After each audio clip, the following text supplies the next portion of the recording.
talking tonight, keep it short and sweet. Got a lot of things I'll get through. So, as I mentioned, my name is Michael Farrel, and I'm a 1975 graduate. Class. Full path. Thank you. Thank you so much. Dave Paradise. We're not bitter. You're a newbie, Mike. Oh, yeah. Let's fly the other way. Who doesn't remember putting nickels on the tracks?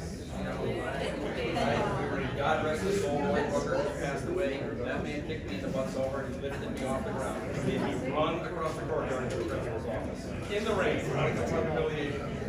Good times, good times. But, I digress. I graduated in 1982 from here. And I was a band geek. I still am I'm a music geek. This looks like an AARP convention for music geeks. Settle down. I'm amongst you. I'm ready. Notice I settle down. Out of the gate. Okay, move on. So I'm going to read something. When I started this endeavor, I'll get into let's get into the weeds about how this thing came to be. So I had no idea. Last May, I put this thing out on Facebook. I know you guys are probably like my parents. You don't know what Facebook is, and neither did I up until a year ago. They dragged me onto it kicking and screaming. So Facebook's a huge classroom. It's an electronic classroom that goes across the world. So I floated this idea out. And originally it was the initiative was something different than what it wound up being tonight. And it had a lot of lives. The good doctor resurrected it. And partway through this, we engaged with the McMahon camp, because right out of the gate, and a lot of the posts are, or when you get a chance later on after we are done with round two, give yourself some time to read some of the Facebook posts out there. To qualify this thing, it just blew up overnight. And it wound up being not just Joe Donato, but it soon became pretty apparent that it was the village music from Avon. It went back as far as how much I love Joe DeGrazia, or Tony DeGrazia, how much I love Mr. Petrick and Mr. Bornstein, and you name it, Ron Kilreal's name was good, and Franny Lynch, and the people imitating the Joe, it was awesome. That was it. Franny, my people think Joe, but the thing took off, and it is a nation of love out there. It really is. You know what? No offense, Mr. Haddon, I know you're out there somewhere. You go to math, the math teacher, a good guy, he teaches a town worth of kids. A few people remember him, science teacher. You guys in your music, in your theater programs, you taught a world of kids through it. It was amazing. International exchange conference and whatnot.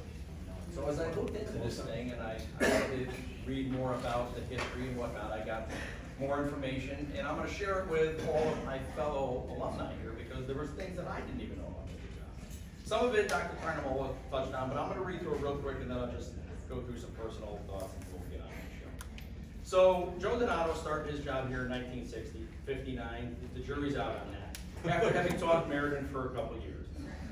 This was after having graduated from Columbia University in the Department of Music Education. A noted professor encouraged him to select conducting as his major, and he became enamored by it to the point of winning the annual competition for conducting majors. This also opened up many offers to take jobs from as far away as Lubbock, Texas, but they chose to stay right here in Connecticut, where I believe, according to the town records, they still live in the house they've lived in since 1961 on Lawrence Avenue. You got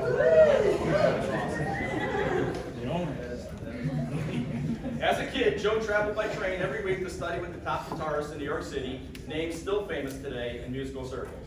He's played and appeared with such groups as the Hartford Symphony, Springfield Symphony, the Starrowtown Theater, Goodspeed Opera House, and he's engaged with stars such as Perry Como, Jerry Lewis, Ginger Rogers, Sammy Davis Jr., Luciano Pavarotti, Arthur Fiedler, Lucky Pizzavelli, good Irishman there, Lauren Green, Mitzi Gaynor, and of course the most discerning of crowds, the parents of Avon music students.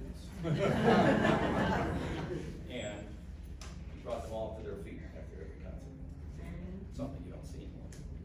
Called Mr. Music by many people who saw him build the Avon Music Department, the town was astounded when he presented a concert at the end of his first year in Avon in the gymnasium, as the auditorium wasn't even built yet. He developed the curriculum for the music department, hired the staff, created programs. He was the choral and band director for the first few years until his job grew and he hired a choral director for the high school. He also hired the staff for the elementary and middle schools. The concert band grew to be well respected in music departments across the state and entered students in many prestigious groups statewide. Besides being the first Avon band to march in the Avon Memorial Day parades, he initiated the idea of having exchange concerts and homestays with bands across New England. These have included Barre, Vermont, Shrewsbury, Mass, Portland, Maine, and many, many others, including Montreal and Washington, D.C., where the band performed on the steps of the U.S. Capitol. And I'm proud to say, I was part of that group that performed on the steps of the U.S. Capitol. Imagine that as an 18-year-old kid. Crazy. That was something awesome. Good times. The events were not only musical, but also cultural exchanges, in which Avon students were able to experience other towns, other cities, other cultures, other bands, teamwork while traveling, responsibilities while away from home, personal interactions, and fun. And I'd like to add, if you can imagine this is back in '82, no internet, no email, no text messaging, none of that stuff we use today, no instant gratification, good old-fashioned Pony Express and phone calls, and they made this thing happen. Can you imagine the logistics of moving 150 kids to get off their can to come to dinner table? Go to Montreal or wherever, and they did it. Henrietta in tow, the whole entourage. Really, really, really just phenomenally amazing. He initiated the Avon Student Musical Theater and performed decades of summer shows, a popular summer program for the town. He made sure that students of varying degrees of talent had the opportunity to be included in the cast, and were also given the chance to do backstage work, learning alternate roles in show business and presentation, including costume creation. Many Canton students became part of the shows as their reputation grew. Band students even were given a chance to be in the pit band if their abilities fit the need. And in 3 weeks, the show went on.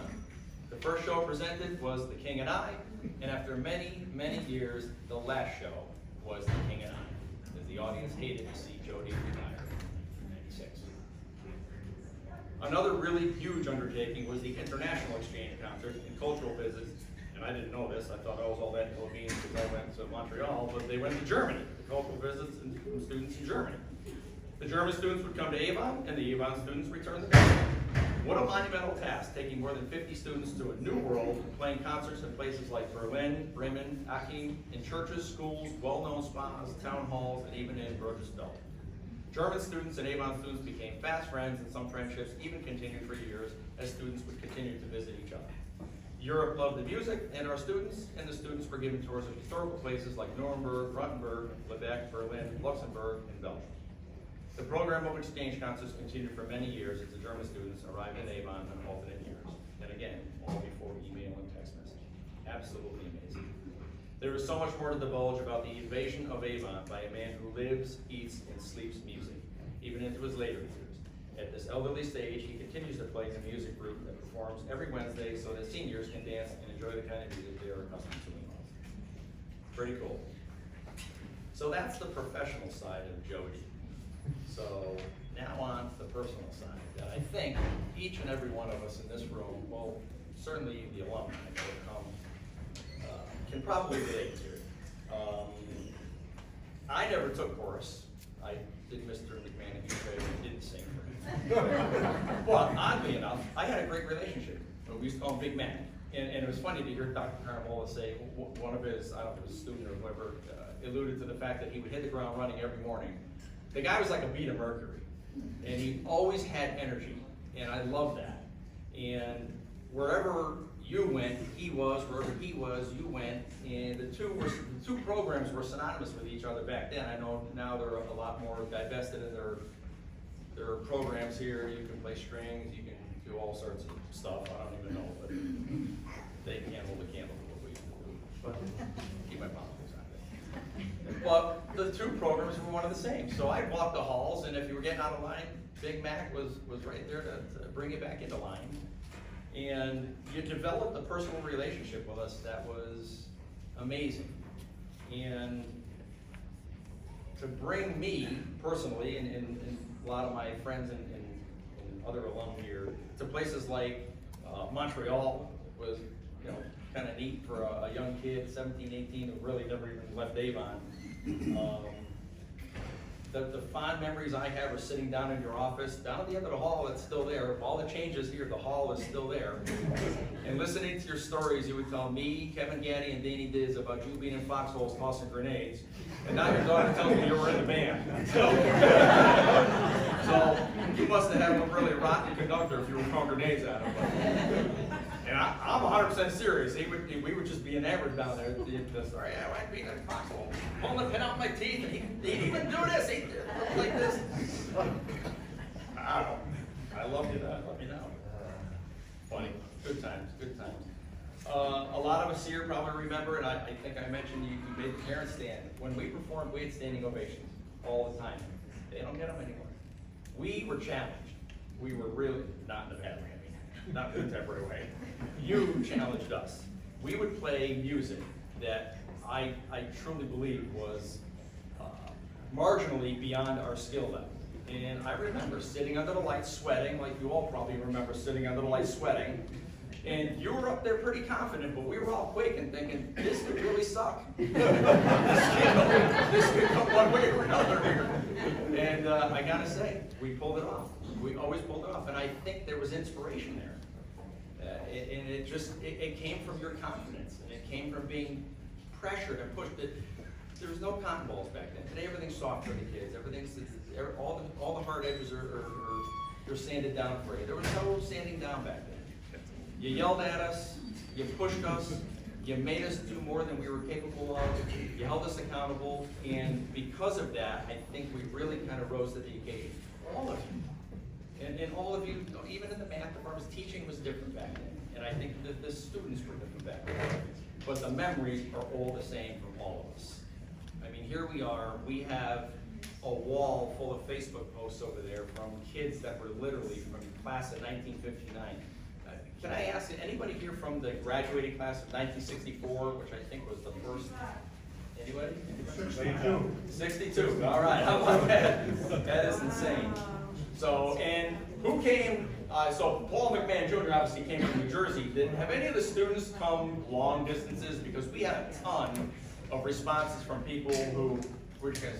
Maine. Maine, I love Maine, Michigan, that's awesome. So, here's the takeaway, before I get to all the love in the room.